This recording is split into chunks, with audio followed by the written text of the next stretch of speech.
Welcome to Wrong Time Watch. My name is Kevin, and today we're looking at the Epos 3504 Diver.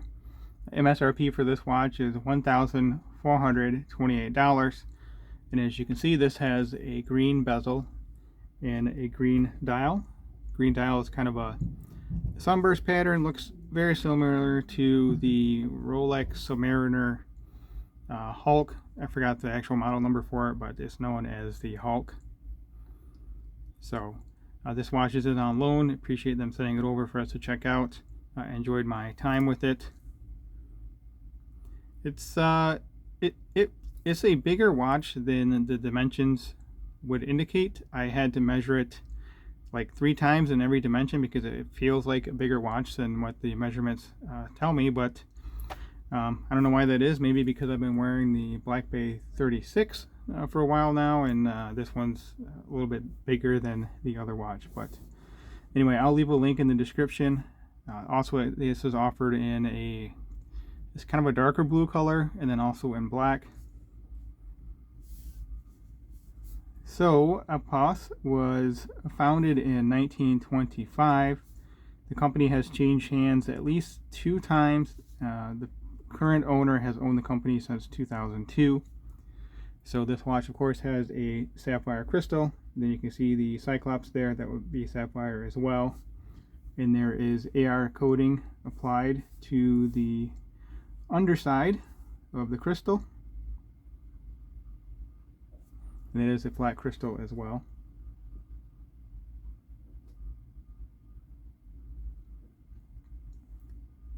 So yes, you can see on the side there a helium escape valve. This is a 316L stainless steel case. And the watch is rated to 500 meters of water resistance, which is quite impressive. And it's really not that thick considering the water resistance rating. As you can see, the watch is polished, a mixture of polished and brushed surfaces, and the polished surfaces do attract fingerprints. It does have polished center links as well. So my Submariner has brushed center links, so it's kind of more similar to the GMT, Rolex GMT, that has the polished center links. So anyway, let's zoom in. Let's take a closer look at the dial before I get lost in the other details here. So as I mentioned, it does have this green sunray dial. It has stick indices. So the stick indices will be a little more similar to the Rolex Oyster Perpetual. The Submariner has round indices. Actually, I think I will compare this to my Submariner in another video. Right now we're checking out this watch. So yeah, nice green ceramic bezel insert. Nice green sunburst dial. I really don't have that many green watches, so I appreciate them sending over this green one for us to check out. Let me know if you guys are ever tempted to buy the Submariner Hulk. It was, I'm not going to say it's the first one that kind of went crazy with gray market sales and all that, because the Daytona has been like that for a while, the Pepsi GMT, the Batman GMT, but I really do remember the Hulk just taking off. And that was before the COVID pandemic, obviously. So it does have hand applied indices and also hand applied lume. It doesn't specify what the lume is, but we'll see how the lume looks at the end of the video. We'll compare it to my SKX. And speaking of that, let's bring the SKX over now so we can get a size comparison. This watch is actually smaller in diameter than the SKX. Hard to believe looking at it here, looking at them here side by side. A little bit tricky because the bezel on this one is, well, this is 41.5. That's what I measured. The bezel is the same on this one, 41.5. Yeah, that does line up. It's very deceptive.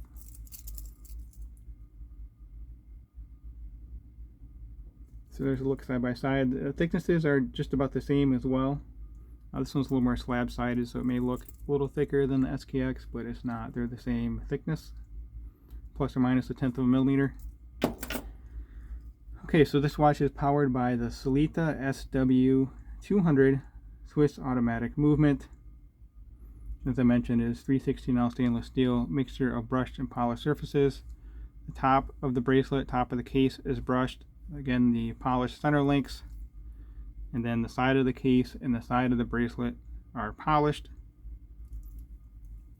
Clasp is all polished except for these. I'm sorry, the clasp is all brushed except for the polished chamfered edges here. Dual pushers, middle clasp. This does have a dive extension, an actual milled diver extension, so that's nice. It's not just a cheap piece of stamped sheet metal like some other watches have. Micro adjust, it's a little tricky. There is some small micro adjust in there. Let me zoom back in.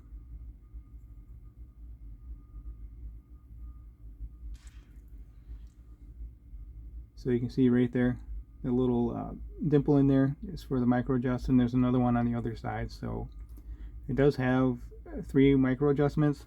Be a little bit tricky to get to it. You'd have to get a spring bar tool on, let's see here. Yeah, right there on that one side, you have to get a spring bar tool in there.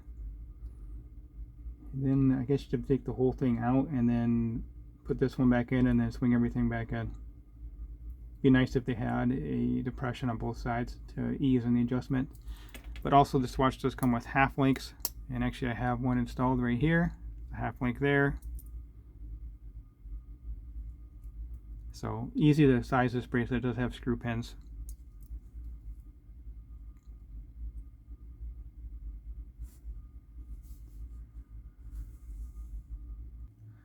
So I noticed one of the screw pins was loose, and I just took a moment to tighten that back in there. So sorry about the interruption there. Well, also, I think I already mentioned, but it does have an actual helium escape valve here. So let's talk about the bracelet more. Solid end links, and these are a quick release, solid links, screw pins as I mentioned. It does have the male end link here. It really doesn't stick out that much farther than the case, so that's pretty interesting. I've usually watched with male end links in the center here. They stick out quite a bit farther than the lug to lug, but this one is really not that much of a difference.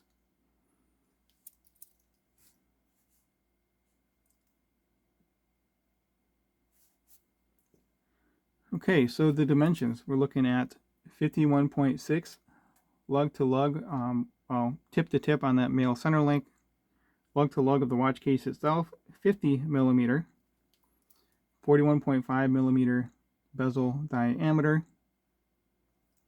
The case is a little bit less than that. You can see here the bezel is proud of the side of the case.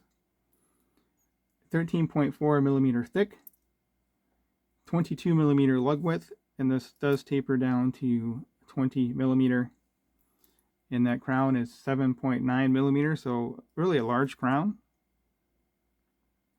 Typically it'd be about a 7 millimeter crown on a watch like this. So I don't think it looks too bad. It doesn't look that much out of place. And it is signed with the E logo from Epos. And the watch size for my 6.5 inch wrist weighs in at 180 grams.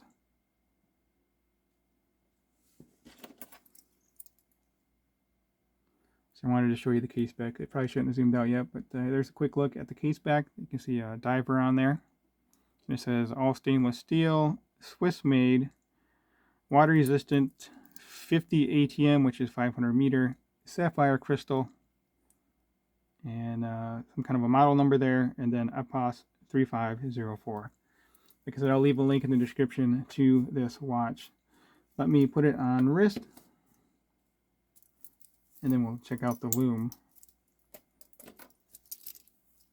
If you haven't subscribed yet, please hit that subscribe button. I really appreciate it, and it really does help me out.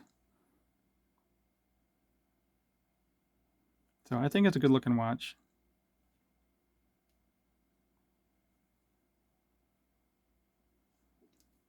Probably because I'm a fan of the Rolex Submariner, so it looks very similar to that. Swiss made watch, Swiss movement.